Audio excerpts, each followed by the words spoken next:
G'day. So a question you might be wondering is, can you live on a boat in Sydney? Well, you can and you can't. It's a bit of a grey area. Just having a chat to a bloke here. He said technically you're not supposed to. So most of the boats here are for leisure purposes. The problem is facilities, mainly disposal of things like sewage. Now, 20 years ago, my parents had a boat and it had a pump out toilet and a pump out and actually pumping out directly into the ocean. But of course, rules have changed there now, and you can't do that anymore for obvious reasons. If everyone did it, imagine what the canals would be like if everyone pumped out directly into the canals.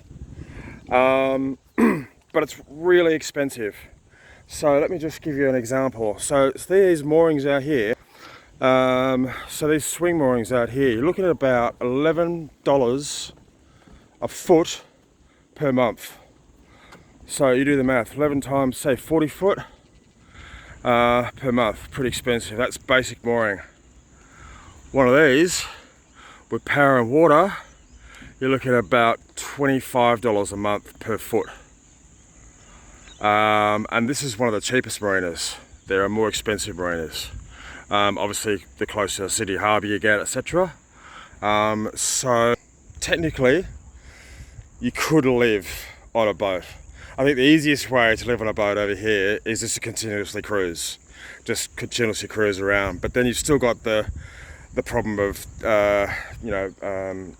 garbage and sewage disposal. Most boats nowadays have got to have holding tanks, so you've got to have a pump out loo or a cassette.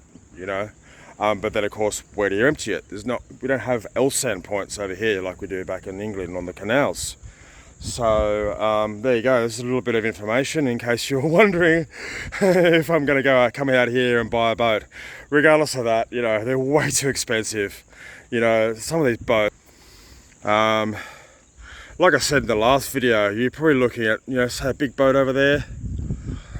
You're probably looking at maybe $2, $3, $4 million. Even some of these smaller ones, you're probably looking at $500,000, maybe $1 million.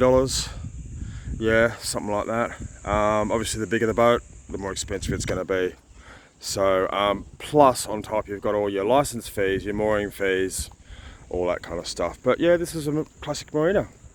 This is Bayview Marina. Pretty cool, huh?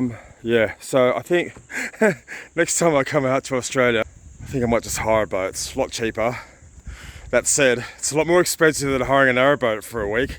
I looked up, you can hire a 38-foot cruiser, like flybridge cruiser, with like an upstairs, outdoors upstairs area.